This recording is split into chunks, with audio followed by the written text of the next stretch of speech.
I'm losing my mind. Is everybody in the world?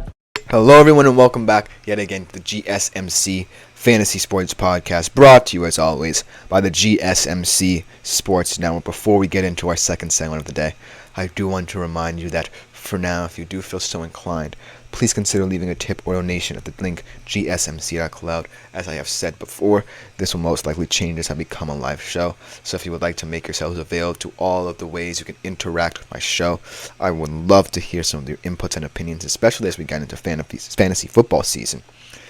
Please make yourselves available to all the ways like super chat, super thanks, and super stickers that you can become involved with the show with. But for now, gsmc.cloud is the way to go for anything of that nature.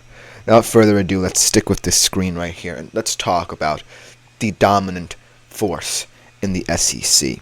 The team that has always been the cream of the crop. Now, in a new horizon with a new head coach, we never thought we would see the day where Nick Saban would step down, but he has, and that leaves a path for Kalen DeBoer to really make this program his own. And I'm really intrigued to see how he develops this program for future seasons and future successes. And yes, of course, I'm talking about the Alabama Crimson Tide. And the reason why I still have high hopes about Alabama, not necessarily looking at the stats just yet, about their history in terms of the Nick Saban era, in terms of their winning history. The reason why I'm still high on Alabama is that I do believe that the prime goal of any coach is to keep as many players as possible, and also bring in as many players as possible. And Kalen DeBoer has done a fantastic job of doing that. There have been some players who've left. A lot of offensive production has left, and they have come to Texas, and I'm very excited about. But looking at Alabama for now, the way that Kalen DeBoer really has honed in on the balance of bringing in new players to mitigate for the losses you have in terms of transfers from your school, and also maintaining a structure of players who have had the experience under Nick Saban and want to continue this new project with him, was admirable. And I commend him for that, because in order to develop this winning culture in a new way, you really need that level of balance in your system. But now let's get into stats. Their over-under for this year is 9.5 wins. So they are safely considered a playoff team at this point. I'm taking the over confidently. But here's a stat that should scare a lot of people and make them skeptical about what if they don't maintain this winning culture. Maybe this is the year that's bound to happen, that Alabama will finally not, win a targeted X amount of games. They haven't been under 9 wins since 2010. Really the start of the Nick Saban era, which is really telling of what Nick Saban did to reinvent this program. So no pressure, Kalen DeBoer. You're doing a fantastic job off the field. But on the field, there's a standard being set. And this over-under should be highly underwhelming to a lot of Crimson Tide fans if, you've always considered your team as a 10, 11, 12 win season. But it certainly seems as if there's a lot of positives when I look at the schedule and how it pans out for Alabama, for this program. And the questions that I have surrounding Alabama aren't necessarily deep enough to really concern me enough to say, well, they're not winning 9 games. When I look at this offense, right, certainly a lot of players are going to have to step up. They don't have Bond anymore. They don't have Black anymore, who showed flashes of being a solid tight end. They don't have Roydell Williams anymore. But at the end of the day, Kalen DeBoer did a fantastic job of diagnosing places where, he knew he was going to lose production and saying, okay, how can we rebuild and retool this roster? He maintained a lot of young players. Most importantly, Jalen Milroe is still there to continue his improvement as an Alabama Crimson Tide player. And also, he brought in his own kind of depth, Jeremy Bernard, a player who actually didn't see that much playing time at the University of Washington, but Kalen DeBoer must have thought very highly of, comes to Alabama. You still have Kobe Prentice and Kendrick Law, two players who I talked about recently on the show as players who haven't yet had breakout seasons for the Crimson Tide, but are looking to step up into those big roles. And also, I like that, Kalen DeBoer is not necessarily worried about production, I think. Which seems kind of cliche to say that a coach shouldn't be worried about production, but when I think about Kalen DeBoer, and I think about what he did at University of Washington, I think he was highly reliant on Michael Penix's knowledge of his system and his knowledge of his wide receivers. Now, this Alabama Crimson Tide certainly does not have the same wide receiver room as what Washington had, but certainly has pieces that Jalen Milroe will know a lot better than Kalen DeBoer. Very rarely does a young quarterback like Jalen Milroe, who's only going into his second full season as a starter, know a lot more than a head coach. And that should really help Kalen DeBoer develop, a system where every single player is comfortable. Because at the University of Washington, his job was simplified to the point where Michael Penix Jr. and his wide receivers were comfortable with however the game went in terms of their offensive game plan. And I see a similar thing happening with Kalen DeBoer and Jalen Milroe, because Jalen Milroe, like I said, he already had the experience under Nick Saban to boot. So when I think about Alabama and their outlooks for the season, I think that the connection between DeBoer and Milroe is going to be the key and the X factor to potentially unlock the untapped potential of this team. Let's get into the schedule, because it is very fortunate that all of Alabama's quote-unquote tough games are almost all at home. You get Georgia, Missouri, and Auburn in the Iron Bowl in Tuscaloosa.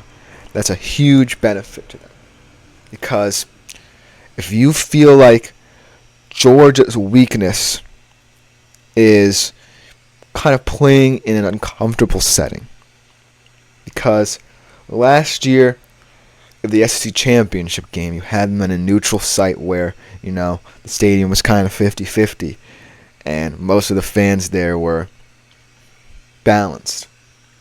If you can lure them into that kind of trap, lure them into an early deficit on the road, then that's the way you can beat Georgia. And then Missouri and Auburn, I don't necessarily think Missouri could be a huge game, because those are two teams that potentially are going to sneak in the back door of the playoff, right? Because they're either going to be 2 or 3 lost teams who the committee really likes still, but they're going to have to sneak in a little bit, maybe be the 8 to 9 seeds. So this game could really be huge for that seeding implication. Then on the road, they go to Wisconsin, not necessarily the biggest non-conference game. They have Tennessee, LSU, and Oklahoma away. Now, those are all winnable games. The Tennessee game, who knows what Nico Yamalira is? There's a lot of hype surrounding him, but it's just hype as of right now. LSU, again, hype. Garrett Nussmeier had a couple of good games. He had his best game in that bowl game. And then Oklahoma as well. Hype. What is Jackson Arnold? Hasn't even started a game, really. And so, thinking about Alabama, and thinking about the history of the program, and thinking about how Kalen DeBoer and Jalen Milroe will develop together, I see no reason as to why people should shy away from taking the over here. And it's an even betting line. It's an even line right now. So there's no kind of trepidation you should have to say, well, maybe Alabama might have a down year. I don't know how this transition from Saban to DeBoer is going to go. There should be no trepidations there.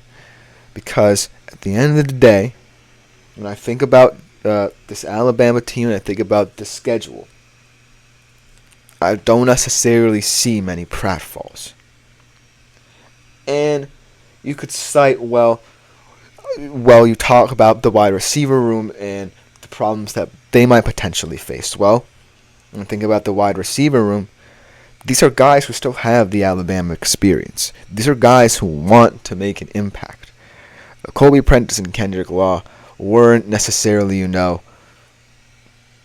kind of sucked from of playing time because of, anything to do with their status. It was just that there were so many receivers that Alabama highlighted that Kobe Prentice and Kendrick Law really didn't get that much playing time. And so, this is a real opportunity for Alabama to grow and develop. And this season, I don't necessarily think it needs to be a season where they place so much emphasis on winning even.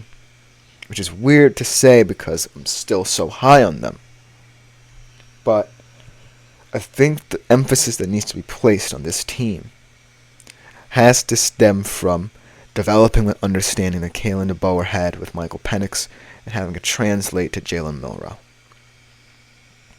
Because the biggest part about this whole experience is that Kalen DeBoer now is a young QB, whereas Michael Penix was someone who had been through the ringer, had a lot of experience in college football, really found his name at University of Washington, and really made his bones by getting that connection with Kalen DeBoer and also having a solid wide receiver room. Now, this is more of a project. You have all the pieces. Now the puzzle is the connection. And the connection, as the season goes on, will continue to grow. But Kalen DeBoer should ultimately place most of his trust in Jalen Milroe, because Jalen Milroe is the future of the Alabama Crimson Tide. He's the reason why this team has so much optimism, despite losing the power of Nick Saban. And in terms of betting odds, you could be skeptical. You could not heed my advice and say, well, I can't pick a team that's transitioning from such a powerful head coach who really made an imprint on the program to another guy. But the history, the job Kalen DeBoer has already done to retain most of this roster, and that Jalen Milroe stayed, most importantly, should give you a lot of hope and optimism about this Alabama team. That'll just about do it for this segment of today's show. Coming up, we talk about perhaps a pleasant surprise last year and a team that should be no surprise if they do well this year in the SEC. That's definitely going to be a nice little segment to talk about right after this break. Looking for your daily fix of sports talk without having to pay for it?